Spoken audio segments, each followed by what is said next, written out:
Broadcasting from an undisclosed location in California's Central Valley, this is the Unshown Show. No script, no filter, no agenda, with your host, Gabriel.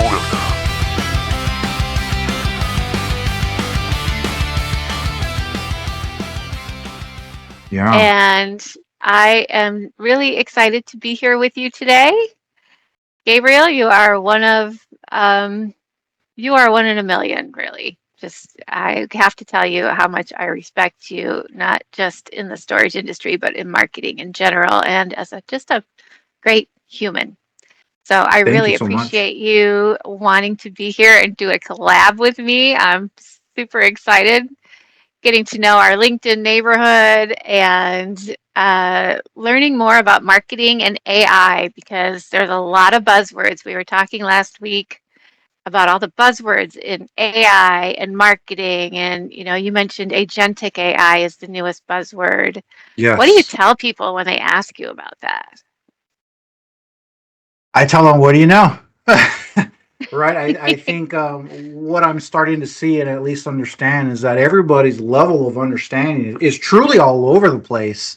It's my question, is like, where do you get your news source from, right? Like, because that's going to be skewed, and not to be political at all, but that's how it works. It's left or right. Whoever's giving you your information, you're taking their perspective. In fact, I sat in a meeting this morning just watching someone talk about social media, and their message was like, don't put out AI, like, don't put out AI images. And that's exactly what I'm talking about. And I'm not even saying that that person was right or wrong, but I hear a lot of people are making definitive answers and decisions and choices. And I think I want to hear why you feel that way, but it should be like, this is what I feel at the moment. I think we need to like change our verbiage and how we're stating things because the landscape is changing so fast. It's like, this is what I see today. I'm also acknowledging it wasn't like that yesterday. I'm also acknowledging it might not be like that tomorrow, but this is the conversation today. And I feel like Yeah, I more love people that. need to have like that preface to what they're saying. Absolutely. And I love that you said that. It just changes from day to day and you have to be flexible with it. And I would encourage people, if you haven't done anything with AI, go out and experiment. It does so much more than write an email or write your social media post. My Right. goodness, there's a lot out there. But at least start somewhere and experiment a little bit. We all pretty much can recognize AI when we see it in social media, but that doesn't mean we scroll right past it. Sometimes it's interesting enough just to see it. 100%. And I think that's where, when I speak to myself, when it comes back in 2022, and I recognize right away, again, I've always kind of labeled myself, a early adopter. I think I've always been like that since a child, and now I recognize also while entering the self storage space. At least this was the sentiment, 9 years ago when I entered this space, that this industry are late adopters.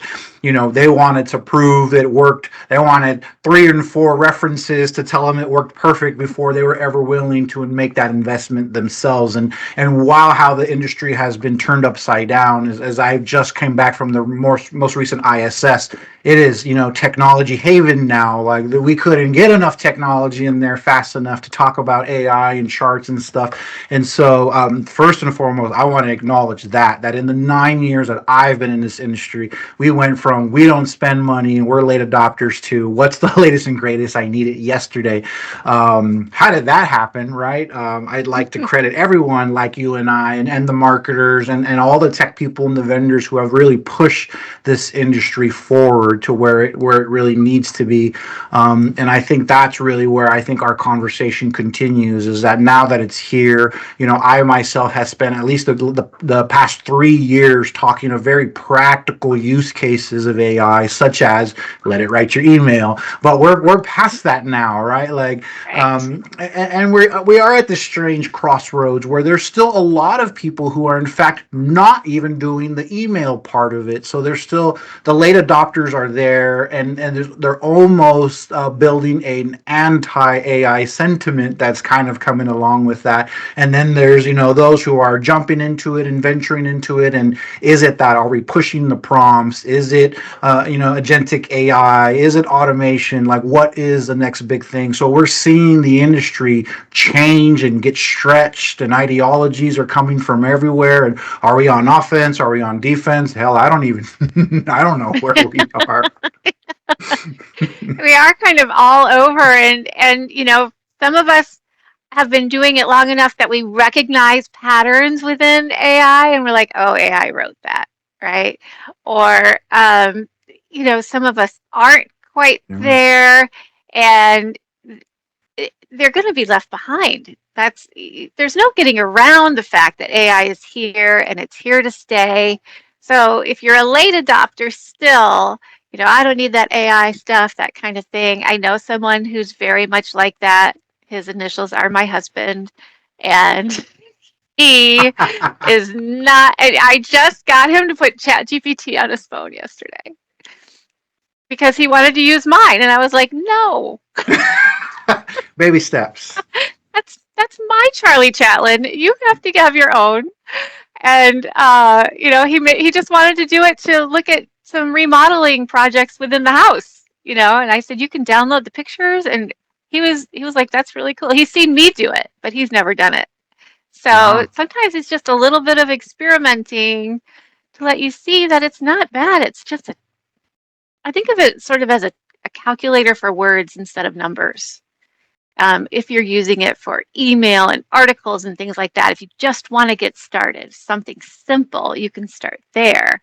What is the next step beyond that? Where did you go from there? I really think it's the automation piece. It's really getting the systems to talk to each other. Like, once I was in, and then it's a matter of chain prompting, right? Taking it, and I like to kind of comment this as kicking a soccer ball. My goal is to get it in the goal across the field, and so every kick, is a prompt. And so what I've learned to do is chain them together instead of several kicks to get there. It's one big kick to get there. So that was kind of the next evolution. So now I'm these huge prompts that are pumping out several steps at a time. So then what's next after that? It was really, I need this output to go into my email system and let everybody know that it's happening, or talk to various systems or pool systems. So I really think next for me was the automation piece of connecting various systems to each other. Let it, for example, curate all the phone calls that came in from our system, and then it runs through the automated system that buckets the categories of, here's where your phone calls, here's where your people who wanted to pay bill versus rent a unit versus other category, and then that needs to get emailed out, and that needs to get pushed into a chart online so that we could see those tables. And so it's really building out that process and that flow. I kind of ask myself, what steps that I need to do before this, and what steps do I need to do after, and is there a possibility to also include that into the prompt or the automation somewhere? So really trying to solve whatever problem from A to Z truly, and not just kind of kick things forward, or trying to alleviate the copy and paste from one system to another. That's where I feel we are now. But somehow I feel we're moving past it already because of all this urgency behind the industry, where I think, in my opinion, I think a majority of us are at this automation stage, and yet we're still kind of leaping forward. I'd love to pose that same question back to you. Like, where do you see us going, and what do you think is next today? Yeah, well, I recently spent a couple of months learning how to vibe code, which total dark hole, but it is AI doing coding for you, right? You don't have to know code. You use regular everyday language and created an app, and that was really fun. I can see people creating apps just for their own little teams. I've actually heard of people doing this already. It's so great for a communication tool, and you can do the same thing with your website, and then you add in those systems. I mean, you can get very very funneled down into a lot of detail, but you can also share it with so many people and customize it. And I think pretty soon everyone's going to have sort of their own app that they share with people, different parts of that app, almost the way we do this. It'll just, again, everything's going to go to the phone. Yes. Yeah, I think I want to really understand more about the app that potentially you're working on, and I want to kind of segue into that by stating like I think what we're experiencing, and this is through just a lot of conversations with operators all over the nation and now the world is what is preventing you, as I again have kind of showed so many use cases of practical use cases of AI, and then people are very excited about it, like that's amazing, and then I may revisit them later and say, how is your AI journey going, and then, oh well, I've yet to start. And so a lot of that I had to ask myself, why are people not making the jump? When I'm actually showing it to them, it really blows their socks off, if you would, but not enough to actually get them to do it themselves, which is really wild for me. And again, maybe this is a testament to me being that early adopter, that there's something in me that I throw myself at stuff, but that seems to not be the majority and or the trend. And so as I started to explore that, there's a lot of reasons. One, just to name a few, I think there's a lot of people who don't want to take the time to learn something new. There's a lot of people who said, like, I've already got my job down. Like, I can do A through Z pack. Like, why do I need to learn a new tool? But I feel the most common wall or blocker was just and it's hard to get someone to articulate just straight out, I'm not sure what to prompt. I'm not sure. And I think that's where it comes down is Google in the past, like we've been using Google for so long, or search engines where we can search an idea. I want a sandwich, and it gives you 50 options of sandwiches in which you can go within each of those, and it's going to give you a plethora of information. And so I feel like, as an analogy, we've been kind of trained to have a lot of options on the table. We have all the options in front of us, and I may not be sure what I want, but with 50 options in front of me, I can kind of get to where I need to go. And AI really changes all of this because it's a blank slate. I need the best sandwich. It's going to give you an answer. Boom, this is the best sandwich. Like, who now, is that true? I don't know. That's kind of the process of understanding how AI works, is that we're going to go from choices oriented decision making to solutions oriented thinking. And that, I feel, is the biggest gap here in between, is that people are just not sure what to ask or how to use it. And so I'm going to jump forward here right back to you. For those of us who are using it, and we can see so many practical use cases, people are always asking me, where do I start? Like, they're looking at their workflow and they're not sure where to start. So I always say, start at home. Do stuff that you are the subject matter expert at, so that you know if it's right or wrong. Right now, if you asked it in a hard calculation, it's going to give you an answer, but the truth is you couldn't do the math to fact check that if that's right or wrong. So what do you, if you're a cartoon lover, if you love to cook, whatever you're into, use ChatGPT or whatever AI for that. That way it becomes like, I know that's true or I know that's false, and it gives you an understanding of what kind of answers. And I think once you kind of get that first notion of, I'm starting to understand what to ask and what it's going to output, then you're off to the races. Now you're in a whole different league, to the point where you can ask it, I want to create an app today, and do so many things. So I want to segue right into, what have you been creating, Iris? Because I'm super curious to know. So, well, I just really wanted to learn how to vibe code. And I kept hearing about this in different podcasts and stuff. And I'm like, that sounds so easy, but is it really? And so I have devoted, I call it Tech Thursday. Every Thursday, I spend the day learning about some new technology. And I did this deep dive. And so they always say, similar to what you just said, do something that you know, right? And I'm like, well, I already have an app for that. And I already have an app for that. And then I was like, I want an app that has all of it in one. I want one app, right? So I created a wellness app.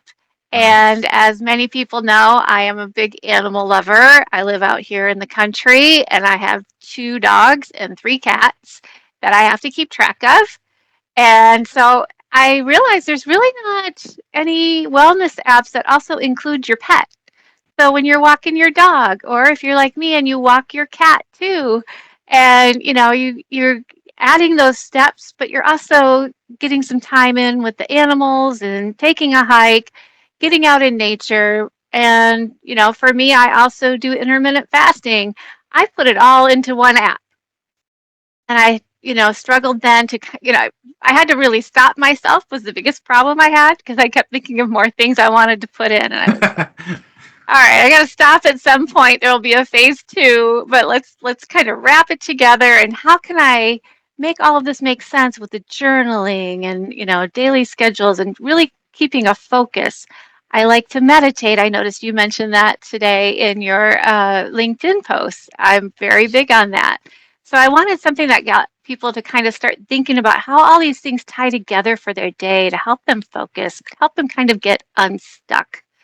And, tie in the animals for some fun and stuff like that too. But if you don't have any pets, it's got something for everyone, literally.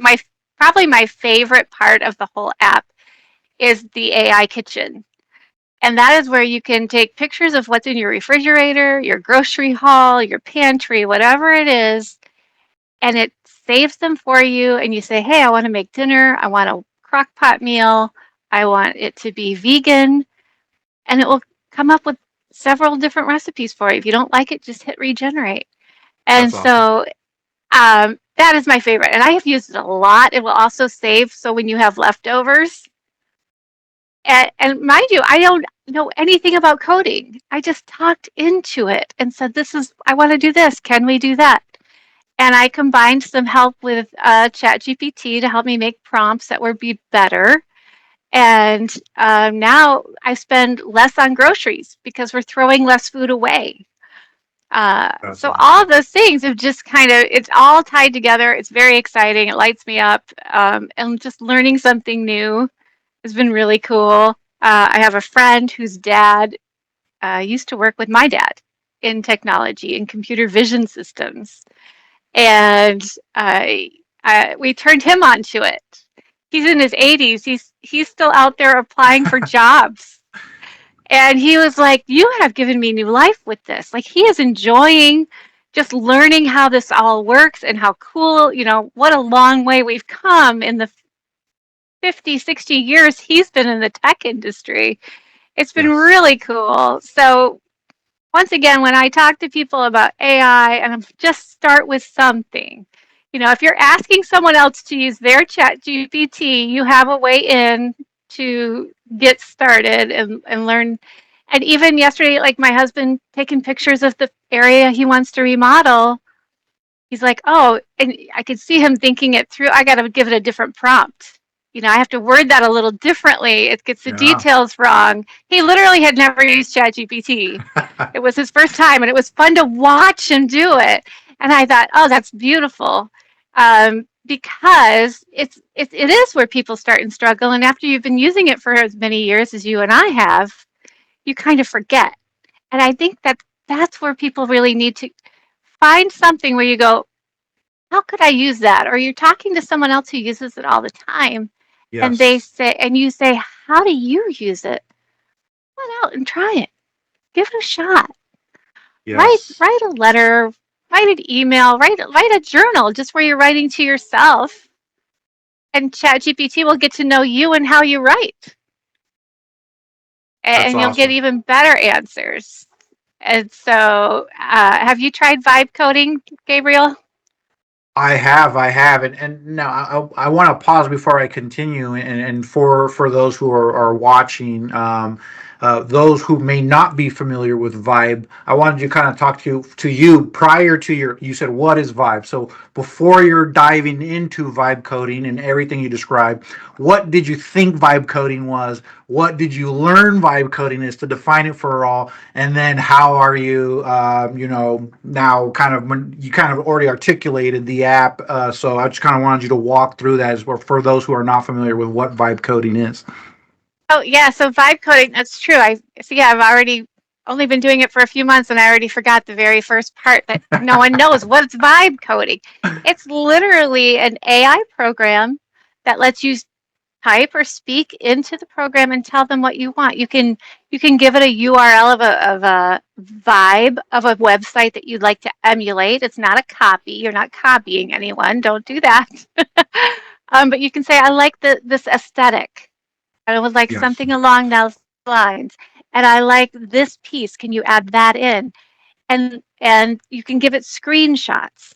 You can, just kind of talk it through, and it's this AI program that comes back and it'll just start doing it. And you can say, well, change this color, change this aspect, add this in, and it just does it before your eyes.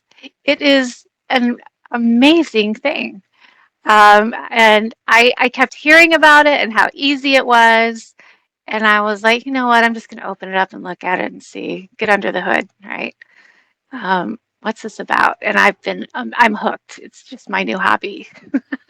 The, and I think you touch upon some great things, kind of going back to where people were having a hard time understanding how to use AI. I think that is vibe coding.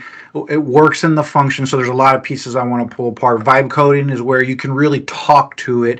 And so to kind of go back to those, maybe some of those early, I mean, I walked into the HR department, for example, who were maybe using AI in very rudimentary ways. And we asked them, okay, I'm here now. I'm going to build you any bot you need. What can I build for you? And they sat and they kind of looked around and they were like, I'm not really sure. I'm not really sure yet. But then I simply changed the question, the phrasing of the question. I say, okay, I've hired you a college intern. Now this person's going to sit right here in your office and you have to give them something. They're just watching you all day. What things that you hate doing? What's the grunt work that you would just hand off to someone who's sitting there? When I rephrased it, then it was like I opened up the floodgates. They knew exactly what they would hand off to somebody. So I thought that was very interesting psychology there. I asked them the same question: how can AI help you, or how could a human help you? When I phrase it as AI, they couldn't articulate. I'm not sure how can AI help me? But as soon as I said a human can help you, it all came out. So that was like a golden nugget number one, is that we haven't understood, and this is a perfect for vibe coding, is you talk to it just as you would a human. That's it. What would you do? Exactly what you would do if a human was sitting right there behind you. So that's kind of what I tell people. Where do you start? Let's say you had a person, you hired someone, your nephew, it doesn't matter. Someone is in the room with you and you need them to do it. Tell them what to do.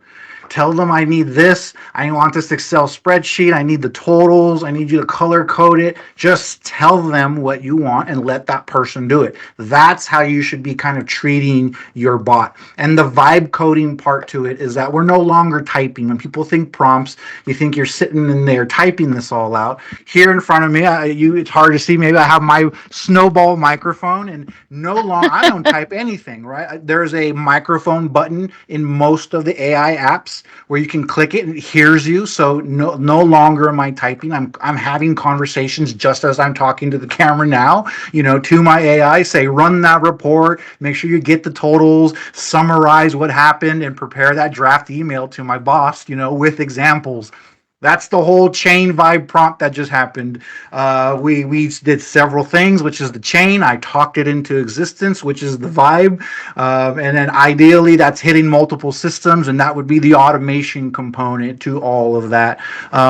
To us, who's been doing it for a long time, that was nothing sophisticated. But to those who haven't touched it, that's the future right there, right? Like we just, showcased a piece of future, and even in just a simple example. And I think that's this awesome part, is really kind of getting people to touch it, changing the way they think about how to get stuff out of it, getting you to naturally talk to it. Now it's even learning more. It's learning how my cadence of talk. It's learning the words I use.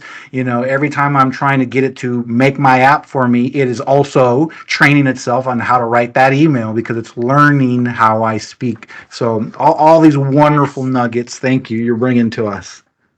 Well, I love what you said. That is the perfect way to introduce. If you had a personal assistant or an intern, what would you want them to do? Uh, And then once they start doing it and they see what it can do, then that floodgates begin to open. But I think until you actually try it, you have no idea what it can actually do for you. That's it. That's it. And like we always tell people, like you don't learn to ride a bicycle by simply hearing the best bicycle riders tell you how to do it or watching the best bike riders on YouTube. It doesn't matter how much bike riding information you consume. You learn how to ride a bike by sitting your ass on the bike and getting out there. So that's That is always right. my advice is like, how do you learn it? You touch it. Just simply sign up for a free account and start using it. Yeah, absolutely. I love that. So have you had any big mistakes that you've made with AI or anything that was just kind of funny that you weren't expecting? I have a weird one. I'm going to go a different direction with this answer. It's Like, the acceptance of it. So I've mm, been avant-garde to just use it all the time. If you get an email from me, there's a 99% chance I ran it through an AI. And so what I'm battling is how you feel about it, how the industry feels about that. Like, I think we're coming to this again, we're in this weird, there's this kind of strange unspoken contention with AI generated stuff, right? Like now that AI is going so fast and we heard the words AI slop, right? Like it's just pumping stuff out faster. You don't even care what it's just pumping out as fast. And so there's one degree for sure that when you create stuff, it should be intentional. You should put some time and thought into it versus just you want to blog, pump me out a self-storage blog. Boom, it's done. It is that easy. Should you post that? Absolutely not. That's the slop that we're talking about. You need to really think, yes. what is my customer? What do they care about? Okay, it's a summertime, it's hot. Let's do something more intentional about temperature controlled and specifically to, for me, the Central Valley where they have these particular issues. Now I've combed and thought about it a lot more, and I'm still using AI to generate that article, but there's so much more love and intention into it. So there's two lanes of AI being able to push out fast and then AI being able to take your intentional work and help you push it out fast. And so I see these two lanes occurring where I'm responding to messages, I'm text messaging, everything's being run through the AI filter. And some people have no issue. I'm getting it back. Sometimes I can tell they're using it back too. Now we're having like two humans talking through AI to each other and back. Right. I also feel sometimes contention, like I'm not answering that. That's AI. So I think we're in this really cool wild west way where people are not sure it's coming, it's taking over your systems, it's coming in your email. It's so when do you accept that I use it every single day? Or does that make you feel a way about it? Do you not like it when I send emails via AI? Does it make me less real because I use AI every day? Does my intelligence level really down here? I mean, right, these are the kinds of conversations I like to have and just throw myself out in the public is because I'm Mr. AI, how real I am or how not real am I, right? Like, Yeah. I never thought about it that way. Does it make me smarter or dumber if I use AI for writing, right? And I think a big part of it is how much are you putting into it? Like you said, the yes, intention. I'm a yes, big believer. If you're going to do something, you do it right. And so you're not doing it right if you're letting AI do it all. yes, You have to have that intention where I can still see Gabriel wrote it. That's Gabriel's voice in there. It's not ChatGPT's voice. It's not Claude's voice. It's not Gronk, whatever you might use. It's Gabriel's voice, and ChatGPT is sort of your transcriber. That's how it how, should be. there was a good conversation the other day here at Daryl's is in terms of a contact center, for example, like do we want a voice system on there that is very human like? In other words, a human can call and be unaware that they're talking to a human because that's how good the AI agent. Now, as a person, do you feel fooled by that? Does that make you upset? Do you not want that? Would you rather it know that it's an AI, say, "Hey, I'm an AI agent," and talk? So now you at least know. Like, I think everyone's feelings are different. That so again, we're in this weird wild west where there's people who are using it, they've accepted it, they don't mind if they're interacting with it through it.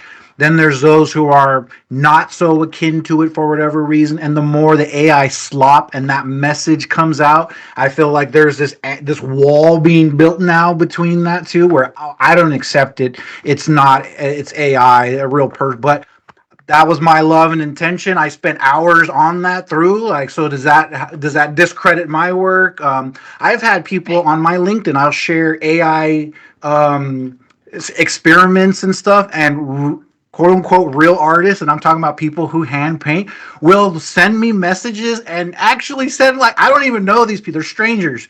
They're strangers are reaching out and they're saying, like, this is crap. Like, I hope you never do anything with it. Like, it's wild out there. And Wow. so this is Wow. the age that we're in, of like, people are defensive about it. People love it on the other hand. People are using it. People are not using it. Like, where do we land? I have no idea. Am I a futurist? Am I tanking the future? I have no idea. Well, I think we're in the future, and I like hope I was so. saying before, I don't think there's any way to get around this. It's here. It's not coming anymore. It's here, It's here. and Absolutely right. we have to learn to adjust to it, love it, hate it, or indifferent. It's not going away. But I would love to see, like you said, getting rid of that slop and people being more intentional and just remembering not to, it is there to make your life easier, but it's not for taking the easy way out. Still have to Right. do the work, right? Yes, I Yeah. feel this is kind of a note that, for example, Photoshop, like, I've been using Photoshop for years, since I was 15. I feel like I would say I'm an expert at Photoshop, but still today I find myself leveraging ChatGPT to learn new things. There's so many ways to accomplish, there's so many things you can do. And when you combine those, I mean, there's really endless possibilities in Photoshop.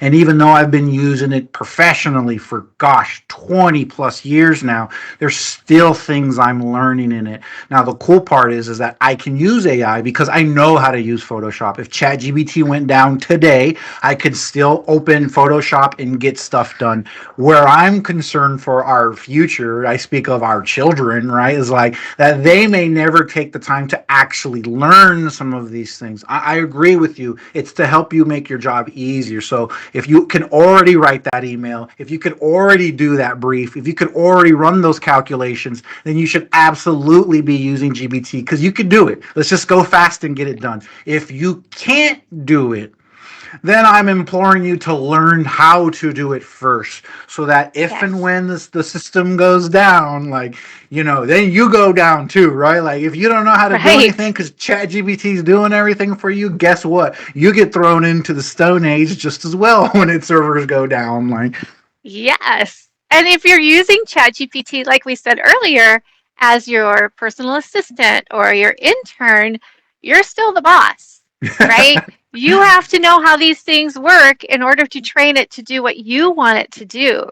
If it's the yes, other way around, it's your boss.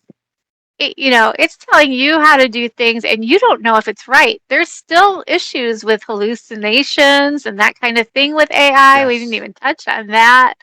A lot of people don't realize it will tell you the wrong answer. It will make up answers sometimes, completely make it up. Like, and it will sound real and verifiable, but when you ask it to verify, it can't. And I've had it come back and say, "I have to be honest with you. I made that up." oh Lord, It literally yeah, told me that. yeah, And so if you could end up looking like you're not very smart if you are using AI and you don't know more than it. It is a tool. It is not, the whole answer. It's just a tool that you have in your toolkit. 100%. I think that's perfectly stated. And for those who are in self storage, like in operations, for example, if you are at one point a vendor, you know the business from a certain perspective. But if you were to have jumped shipped into an operational team, you'll see right away all the nuances that you had no idea of because your perspective was whatever you're selling, right? Like, and I think it's the same thing. Like when you're diving into AI, like you really need to be able to articulate and see when it's right or wrong. And so I think there's a lot of fear. Like, see, I don't want to use it now. Even Iris said herself, who's been using it, finds it hallucinating and stuff. But what they don't see is that you've run those prompts so many times and you've probably maybe been fooled in the past, but now we use it so much that when it spits out some BS, like we're the first ones to call it out, right? Like Yes. that's I've used it so much. This is my game. I know how these rules are played, so I know when someone's trying to trick me now. Like, and that's the part that Mhm. you can't see. Don't be fearful of that moment. You should actually be courageous enough to see it enough to be able to identify it. Now we're truly the AI leaders because we're not afraid of the walls. We actually understand and have learned what the walls are so that we can navigate around them. And this is really where the hands-on experience is absolutely necessary. I think a lot of people are waiting for their big systems to infuse it. We want it in the CRM and then it's off to the races. But I caution you that when it's in the CRM, you're never going to get to be able to touch it like you can today with ChatGPT and all of these Right. nuances that Iris and I can see and spot because we touch it every single day. When it's in the CRM, we'll be happy, but we'll know why. When things don't work, we'll have an idea of what's going on while you'll be making those phone calls to your customer service team to get it fixed. Like, so I implore everyone, go touch the free tools, Copilot, Gemini, doesn't matter. Start to understand how it thinks and why it does what it does, because that's going to only benefit you, even if you're waiting for the big CRMs to infuse it in their systems. Oh, absolutely. And, maybe next time we chat, we can give people some tips on prompting, but I would say just since we talked about hallucinations today, I would say anytime it's giving you a quote, if you're asking for a quote or any kind of like numbers or resources, you ask it to give you verify it and ask it for links so you can verify it yourself.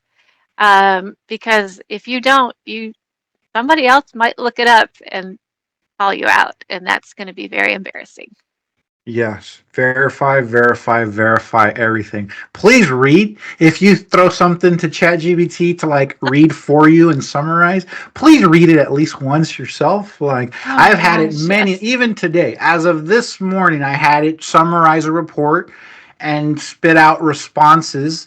And through at first just over, it was perfect. But when I actually read the report and what it was summarizing as recommendations out, it was recommending stuff that was nowhere to be found on it.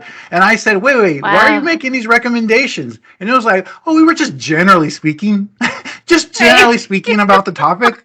And I was like, holy shit, if I had sent that off, like you were gonna open a ginormous can of worms for me that I wasn't ready to eat. So yes, Iris Yes. makes an amazing point of please at least be quasi aware of what you're putting in and absolutely what you're sending out, because it takes liberties sometimes. And this is again those nuances where you have to build those custom instructions or understand how it works so that you in your prompt can build those guardrails, right? Right.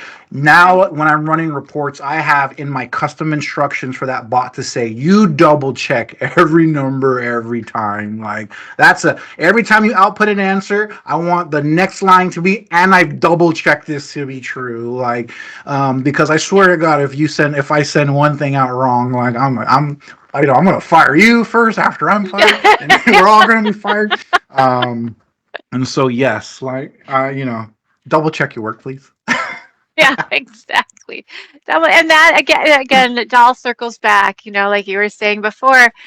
when you start out with it, be the expert in what you're asking it about. It will give you an Yes. idea of when it hallucinates and when it doesn't, Yes. you know. I have asked ChatGPT to look for quotes for me on the internet, and it will give me some beautiful quotes that never were said by anyone. Right. Just totally It's just made it up. totally made it up. It has a great imagination. If you want to write a fictional story, it's fabulous. Even then, I would read it before I put it out. I can't believe how many people will put something out without even reading it first. Yeah.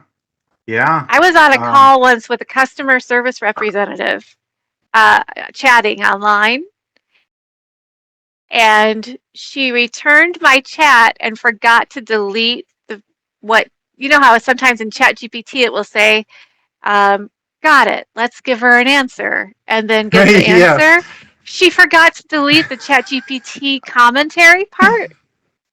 So I screenshotted it and sent it back to her, and I said, "You should probably learn more about using ChatGPT before you use it for your job." Ouch. Ouch. She So, was like, "I'm so huh. embarrassed." I said, "It Mortified, huh? happens, but Mortified. I'm just letting you know." Now I've been guilty of the same. I've done it now. So I took my car to the mechanic and they were working on a part that I'm not quasi familiar with. They send me a full detailed invoice. So I run that into ChatGPT. ChatGPT has things it wants to articulate back. And of course I fire that right back off with said heading of sure, let's so now I fired up. Now the mechanic team knows that I don't know shit about shit. And I'm using GBT. And I still got to go in person and pay. So I'm just like, let's just get this over with. Oh my God. Well, that goes Yes. back to my earlier question of when did you make a AI mistake? I think that's probably the That biggest was one it. people make is forgetting about when you just copy that there's some extra stuff in there. Yeah, that So header and that use footer, that. huh? Like, Yeah, either forget read the it all header or before you. that footer. Good Lord. Custom When instructions do not header and footer, just output. Like, I right. can't, you When can't, I just send like an your, email, when I personally write an email and send it, I like to read it first. So certainly if you're having you know, a robot do it for you, read it first. yes, M Double dashes. check that. I don't know. I don't think I have to, but let me just say it for the record. Like, if you're still pumping stuff out and you're still publishing stuff with M dashes, this, like, for those who are regularly using AI, like, that is like you're wearing a sign on your head that's going like Yes. AI, AI. And it's so funny how many agencies, how many things I see online that, like, are riddled with M dashes. Now, maybe the M dash got a bad rap and you've been honestly using M dashes for years. Well, I'm sorry, they broke that for you. You have to break it. Like, Yeah. M dashes are a no now in the English language thanks to AI, and it's the tall tale sign that you didn't take any time to read through and you've pumped it out. So if you're please, for the love of God, remove your M dashes because it's signaling to everybody else, even if you wrote them in purposely, that you use ChatGPT for your whole thing. Yeah, absolutely. Well, there's two big tips for the beginners out there.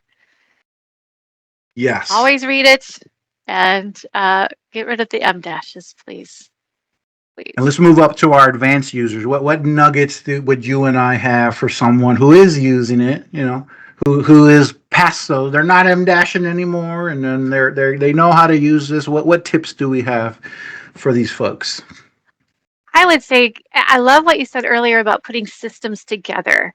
You know, you're creating Yes. one system and another, you're really creating a roadmap. And sometimes you have to write it out first, sort of like we used to do when we made a website and we had to do wireframing. It's the same thing, and you want to Yeah. make sure it connects the right way. But what's great about AI, of course, is you can tell it that's what you want it to do. You can tell it to make the map for you even. So you can look at it first and then say, yes, go ahead and work on it. But I think the systems are a beautiful thing. And of course, that kind of begins to touch on the agentic AI and using agents. I think there's a big mystery for most people around that. It's a huge buzzword in, marketing and vendors love to say, we have agentic AI. And people are saying, I need agentic AI. Well, what does that mean to you? I don't know. I heard it I on a heard podcast. I heard it so much at the ISS. Agentic AI, and I was like, Yeah. tell me, to you, what is agentic AI?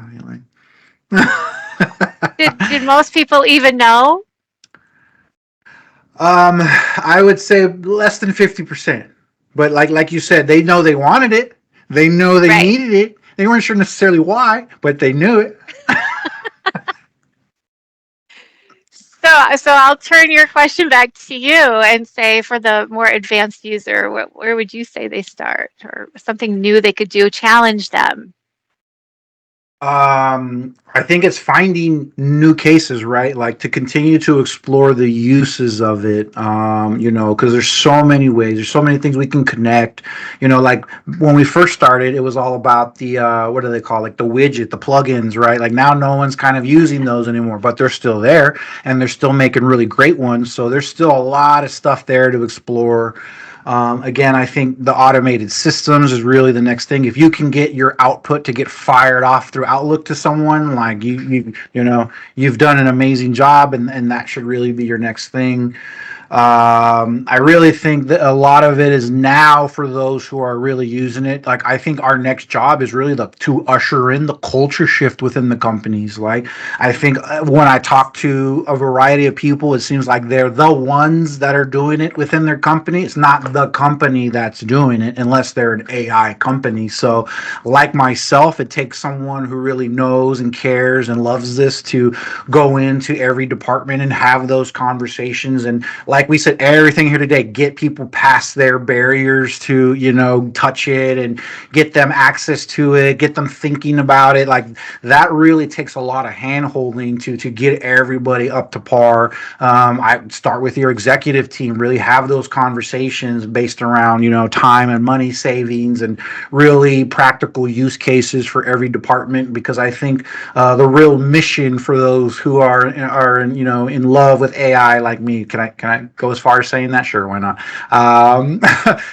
It's really to help everybody catch up. Like I always have this saying in the realm of like my when what success looks like to me is that we're all doing it. We're all successful doing it. That's true. It's not just me winning on my AI rocket ship by myself. It's really the entire team is on the rocket with me. So I think for those who are the pioneers in their company and are running away with it, I think really the next step is the education and training to bring everybody on board with you.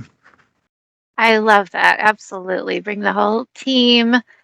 I think I love what you said too about, go to executive leadership first and ask them, what do you hate doing? What do you spend most of your time doing? Maybe we can, create a system to help that shorten some time for you. I recently heard about an executive who spent 2 hours every Saturday making a report for the week that Mm. AI could pick up for you in seconds, you know, and it just gave her back her entire weekend. Right now she doesn't work Yeah. on Saturday mornings anymore. So even simple things like that, again, I think people get very overwhelmed. What could they somehow sometimes they think I have to think of something really big, and then maybe they worry, well, then it will just take over my job. Why will they need me? And that's why being the creator is the important part, right? You're the Yes. creative, 100%. you're the person behind it. It's a tool, not the whole 100%. job. I love that. And just to put that out there for people, for those who are not using it, this is not fear mongering at all, No. but this is akin to like a surfer. Like if that big wave is coming, your best bet is to be in the water, not on the shore where it's going to sweep everything away, right? Like, so get out there, be the pioneer. That's really what you want to do, is understand it.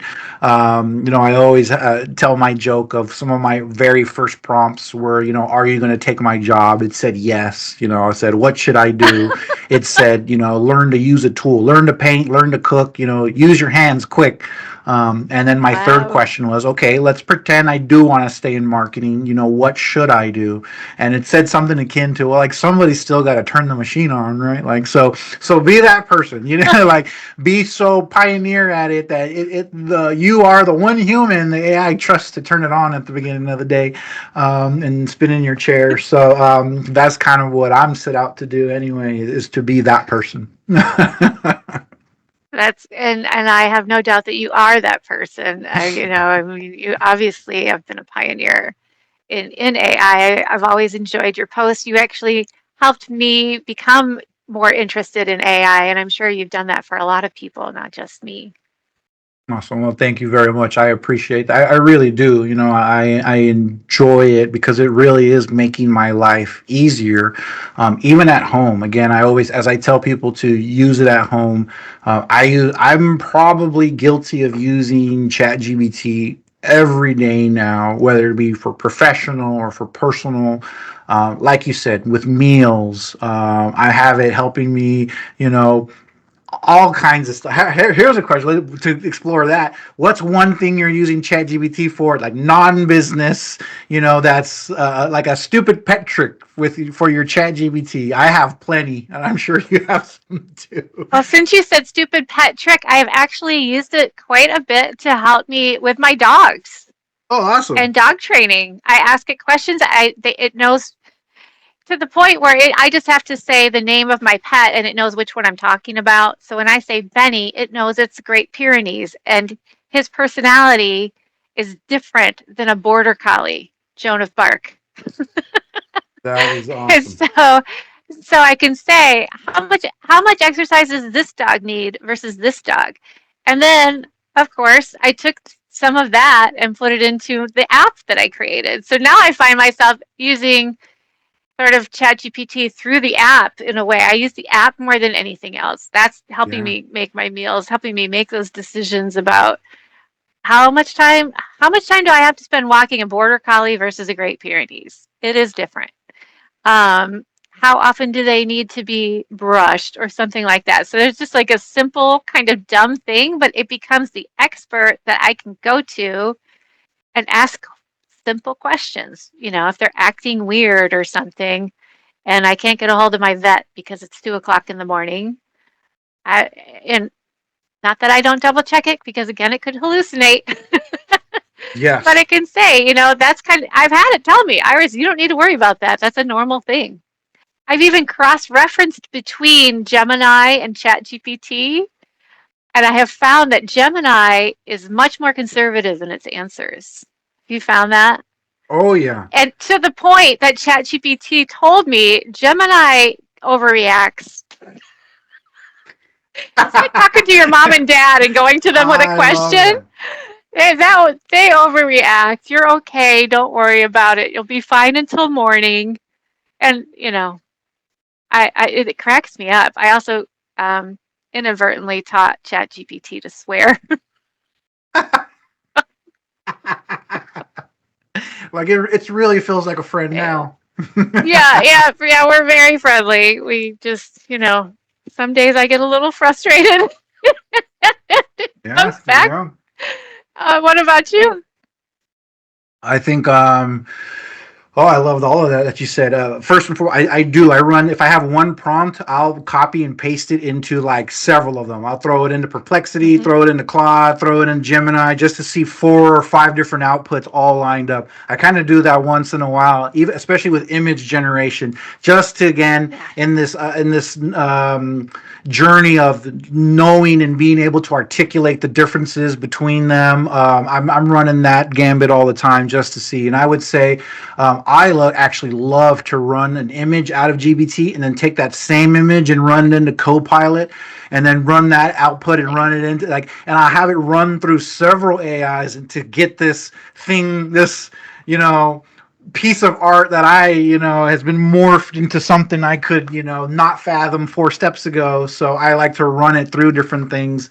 In I terms of love that. stupid pet tricks, I mean, gosh, all kinds of stuff. I noticed that at work, I said to think of it like the college intern in which you want to give it to. I would say at home, I treat it like the expert who knows expert subject matter of everything. So it's a movie. I'm watching a movie and I'm quasi paying attention, right? Because I'm doing emails and I missed a point or whatever it is. So I can always stop and say, what's going on in this scene? I have no idea. Will catch me up in the movie scene.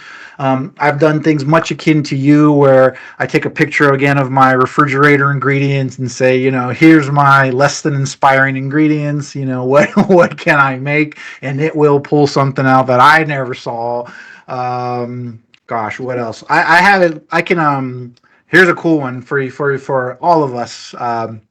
Take a picture of your shirt, take a picture of your dress, hang it on the back of your door, and take a nice picture of whatever you're wearing. Say, what shoes would go with this? What bottom pair of pants? I have khaki pair, I have black pair, I could wear blue jeans. Take this image of my shirt. In fact, put me in it.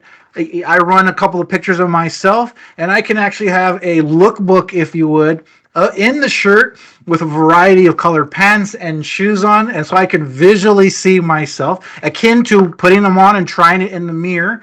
I can simply take a few pictures and have it pump out picture after picture. So I'm guilty of having ChatGPT pick out my clothing. This is. I have done it too. I have done that. I forgot, but I did, and I was like, and how should I do my hair? And which purse should I use? But now you've just given me a whole another idea for another app. To have it scan your whole closet. Yes. And then it could plan what I wear when I go on a trip. 100%. Color match code you. I'll let you know when I have it. I'll let you know when the app is ready. I'll be the first one on. Let me beta test that one, right? Okay. All kinds of stuff, and that's just to give people ideas out there. Is go home and play with it if you're not using it. Do it on the stuff that you love to do, whether it be sports or reading, whatever it is. Have it help you. I'm using it to help me learn a different language, the nuances of it. I'll say, how do you say this line, and break it up for me phonetically, and in fact say it slow for me so that I can, phonetically get there too. There's a lot of apps that do that, but again, you can by all means use the app because the apps are great. But again, ChatGPT, Gemini, all of these are here that can essentially do those same things. So we gave a lot of people a lot of, I feel, nuggets and information here, whether it be vibe coding or chain prompting or where to start or how to think. What a plethora of information here. This has been fantastic. Thank you so much, Gabriel, for doing this with me today because I always like chatting with you no matter what, but I do think we're going to help a lot of people out there too. Absolutely. I'm looking forward to many more conversations with you, Iris, and seeing your face many more times over. In 2026 is ours and more. So let's do this. I'm interested to see what that app looks like. In fact, maybe next time we could maybe peek in your app and see how you went about. Maybe we can make an app together. Why not? Let's show that. That would be great. We can do the closet app. Yeah, just start from the beginning to show people how easy it is to simply speak your ideas into being. And that's kind of what I really want to leave everyone with is that these tools are here to really, as a resource in education for anything, whether it be business or personal use. This thing can help you learn languages, help you ideate things. I'm using it like a psychiatrist all the time. I'm just tossing ideas around, using it like a soundboard. What do you think of this? Or what does this, if I said this, does this sound too harsh? All kinds of ways that I'm using it. I'm using it at home. I'm using it to build curriculum. I'm using it to train my staff. I'm using it to help build resources to train my staff. I'm using it to analyze our data. You name it, I'm attempting to use it somehow. So I hope in some way everyone out there, I'm publicly stating I'm using AI all the time. And if you received an email or a text message from me, it was probably an AI. And I promise I took the time to write it and copy and paste it. It wasn't just quickly done, except for that mechanic out there. I apologize. And otherwise, we're future bound, and there's no looking back. Absolutely. Well, have a wonderful day, Gabriel. Again, I look forward to chatting with you again very soon. Thank you so much, Iris. We'll talk to you soon. Okay.